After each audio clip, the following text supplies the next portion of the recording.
सभी को नमस्कार। और बीते कुछ दिनों में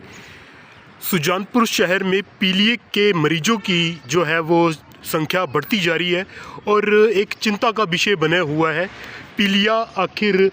पीलिया की रोकथाम के लिए क्या बचाव हम कर सकते हैं, इसी के लिए बातचीत के लिए हमारे साथ medical association officer doctor Surendra Singh Dogra हैं। आइए इनसे जानने की कोशिश करते हैं। सर नमस्कार। नमस्कार जी। तो सर, जो चिंता का विषय बना हुआ है पीलिया के मरीजों की संख्या बढ़ती जा रही है, तो सर कैसे हम रोकथाम और बचाव कर सकते हैं? देखिए, पहले तो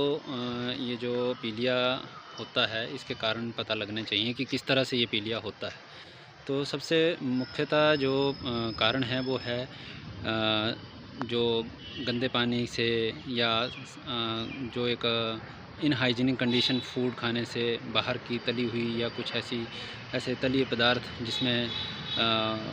इनहाइजीनिक कंडीशन हो, उसको खाने से। सबसे मुख्य कारण तो पानी ही होता है, जिसकी वजह से जो है वो लीवर के अंदर हमारा बिलिरुबिन स्तर जो है बढ़ जाता है और वो जो है हमारे अंदर एक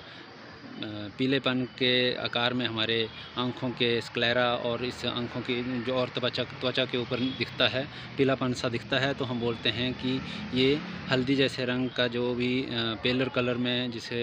लक्षण दिखे सामने से, तो हम उसको पीलिया का नाम देते हैं। तो आज की डेट में जैसे आज आप देखते हैं कि यहाँ पर मेला भी लगा हुआ है, जो साफ़ सफाई का यहाँ पे प्रबंध जो है वो ये भी सुचारू रूप से स्वास्थ्य विभाग हमारा देखता है। और आपने देखा होगा कि हाल में ही हमीरपुर डिस्ट्रिक्ट के कालेआम के पास भी एक पीलिया ब्रेक हुआ,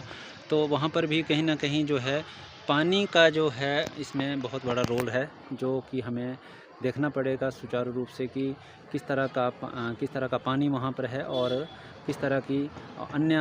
वस्तुओं के ऊपर जो है वो खान पान की वस्तुओं के ऊपर जो है वो उसका उपयोग किया जा रहा है। सर, जैसा कि आपने मेले का जिक्र किया और मेले में इस बार होली मेला जो है वो काफ़ी हद तक ट्रेंडिंग में रहा, चर्चा में रहा, और आपके ऊपर भी कुछ राजनीतिक टीका टिप्पणी की गई कि जैसा कि डॉक्टर साहब जो हैं वो अपना डॉक्टरी छोड़ के जो है वो बड़े बड़े नेताओं के साथ जो है देखे गए और उस पर टिप्पणी की गई। उस पर आप क्या कहेंगे? टिप्पणी करने वाले लोगों को तो मैं कुछ नहीं बोल सकता, लेकिन हाँ, एक हमीरपुर मेडिकल ऑफिसर एसोसिएशन का अध्यक्ष हूँ और साथ में पूरे हिमाचल के संयुक्त कर्मचारी महासंघ का उपाध्यक्ष हूँ। इसके नाते भी ये जो मेला था ये कोई पॉलिटिकल फेयर नहीं था, ये पॉलिटिकल फेयर नहीं है, ये एक एडमिनिस्ट्रेटिव और कल्चरल फेयर है। तो इस बात को लोगों को समझना चाहिए कि यहाँ पर हर अधिकारी का अधिकार है, स्पेशली जब आप एक ऐसे ओहदे पे होते हैं जहाँ पर आप किसी पूरी फेडरेशन और किसी पूरे जैसे संयुक्त कर्मचारी महासंघ के नाते भी मैं वहाँ पर अगर अपने लोगों को रिप्रेजेंट कर रहा हूँ, I think that is not wrong at all. अच्छा सर, आजकल सोशल मीडिया का दौर है और सोशल मीडिया पर कई फेक अकाउंट्स भी हैं और उनके माध्यम से कई बार आपको टारगेट किया जाता है कि डॉक्टर साहब को अगर राजनीति में आना है तो राजनीति करें और नौकरी छोड़ें। इस पर आप क्या कहेंगे? देखिए, जो फेक अकाउंट्स हैं, जो भी ये मीडिया का आजकल युग चला हुआ है, जिसमें अक्सर लोग जो है फेक आइडियाज़ बना रहे हैं, इसके ऊपर जो है साइबर सेल की जो फेक आईडीज़ के ऊपर जो है कड़ी से कड़ी कार्रवाई होनी चाहिए, क्योंकि इससे जो है व्यक्तिगत जो किसी व्यक्ति की जो है वो उसकी भावनाओं को ठेस पहुंचती है। और इसके लिए जो है शायद सरकार ने भी और शासन प्रशासन भी जो है इसके ऊपर पुख्ता कदम उठा रहे हैं। आगे चलकर इन लोगों के ऊपर जो है वो कार्रवाई होनी चाहिए कानूनी तौर पर भी, क्योंकि ये किसी के मान सम्मान को इस तरह से ठेस पहुंचाते हैं तो वो कतई मतलब जो है न्याय संगत नहीं है इसके ऊपर। और रही बात मेरे ऊपर बात करने की, तो मैं तो ये कहता हूँ कि अगर जो लोग ये सवाल ये मेरे से पूछते हैं कि डॉक्टर को डॉक्टरी करनी चाहिए और राजनीति नहीं करनी चाहिए, तो ये सवाल बहुत सारे लोगों से, उन डॉक्टर्स से पूछा जाना चाहिए जिन्होंने इस राजनीति में आकर इस देश का भला किया, इस धरा का भला किया और इस धरा के लिए जो है अपना नाम कमाया और भारतवर्ष का नाम हुआ। स्पेशली मैं आपके माध्यम से कह देना चाहता हूँ उन सभी लोगों को, उन सभी जो इस तरह से कटाक्ष करते हैं भोली भाली जनता को जो है गुमराह करते हैं और लोगों को जो है वो गलत भ्रांतियाँ फैलाते हैं। अगर ये चीज़ डॉक्टर के नाते मैं आप बोलूँ कि डॉक्टर किस संविधान में लिखा है कि डॉक्टर जो है वो अपनी पार्टिसिपेशन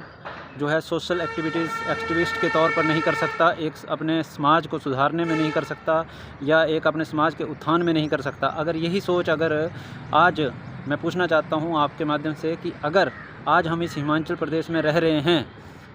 तो ये हिमाचल प्रदेश किसकी देन है? ये हिमाचल प्रदेश किसकी देन है? आपके माध्यम से मैं ये पूछना चाहूँगा सभी से। अगर डॉक्टर वाई एस परमार यही सोचते कि मैं अपनी डॉक्टरी करूँगा और मैं कुछ नहीं करूँगा तो आज ये शायद प्रदेश का नाम हिमाचल प्रदेश नहीं होता। तो कहीं ना कहीं इस बात को सोचना पड़ेगा और इस बात को समझना पड़ेगा कि जब कभी भी पढ़े लिखे आज की डेट में सभी हैं, लेकिन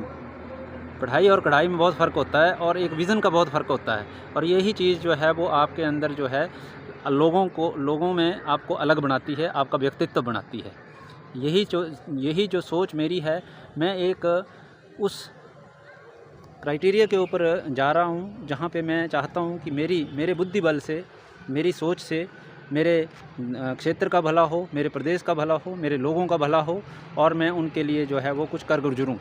आपको मैं आज आपके माध्यम से ये फिर से कहना चाहूँगा कि आज के ही दिन शहीदी दिवस हम मना रहे हैं, लेकिन बहुत कम लोगों को ये आज के दिन ही याद आते हैं, हमारे तीनों वीर। तो आज अगर वो भी इसी तरह से सोचते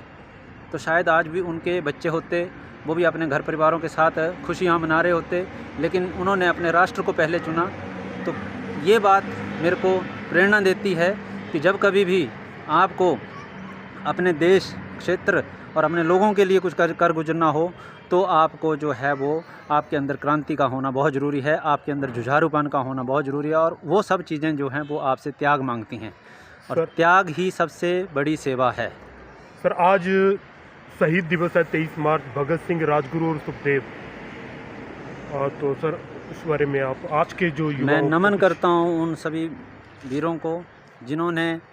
हमारे लिए शहादतें की, हमारे लिए कुर्बानियाँ दी, लेकिन आज हमारा देश इस चीज़ को भूल रहा है कि उन लोगों की कुर्बानियाँ जो हमारे लिए उन्होंने दी हैं, शायद आज हम लोग उसके ऊपर जो है पूरी तरह से खरा नहीं उतर पा रहे हैं, क्योंकि हम सिर्फ़ और सिर्फ अपने मतलब के लिए जी रहे हैं। हमें कोई मतलब नहीं है कि कहाँ हमारा राष्ट्र जा रहा है, कहाँ हमारा देश जा रहा है, कहाँ हमारे लोग जा रहे हैं। सब अपने अपने मतलब के दायरे में छिपे पड़े हैं। तो मैं चाहूँगा कि उन तीनों जो हमारे शहीद हैं, इस देश के लिए कुर्बान हुए हैं, उनकी शहीदी को याद करें, उनकी कुर्बानी को याद करें और अपने देश में सबसे पहले अपने देश को जो है वो ऊंचा उठाने की कोशिश करें, चाहे वो आप किसी भी स्तर पे काम कर रहे हों। सर, आपने हमें समय दिया, आपका बहुत बहुत धन्यवाद।